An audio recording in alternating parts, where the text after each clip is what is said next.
In this video, I'm going to show you how to use OpenAI Codex in VS Code. Now, the first thing you want to do, you want to open up VS Code and then go ahead and click on the extensions over here and then look for Codex. So just type in Codex, wait for it to load, and then one of them should be Codex, OpenAI's coding agent from OpenAI. And as you can see, it has the verification badge. Now, click on that and click on install. After you do that, click on Trust Publisher and install again. And this is going to start installing. Now, once that's done, you're going to have it over here on the left-hand side. Just click on the Codex. And as you can see over here, you can either use the API key or sign in with ChatGPT. Now, click on Sign in with ChatGPT, and then it's going to open up an external website. So just go ahead and click on Open.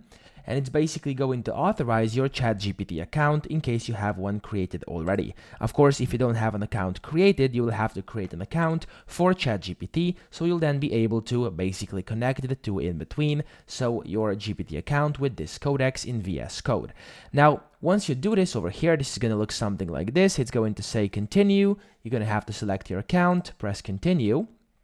And then once you do that, which I just did over here, you'll be able to see, there we go. Now it's basically kind of gotten in here. So it's going to say signed into Codex. You may now close this page. You can close the page on your browser. You can click on next over here and then next again. Of course, you can read all about this in case you are actually interested and you want to know what this is all about.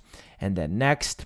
And then you can go ahead and continue using either a GPT-5 or you can try the GPT-5 Codex. So some of these are actually going to require you to have a ChatGPT Plus subscription, so the paid plan for ChatGPT from OpenAI. So yeah, just make sure you know that in case something is not working for you. Now, as you can see over here, this is now the Codex and you can ask it to do anything, and that's pretty much it. So I hope this video helped you out. If it did, please subscribe to the channel and help me out as well.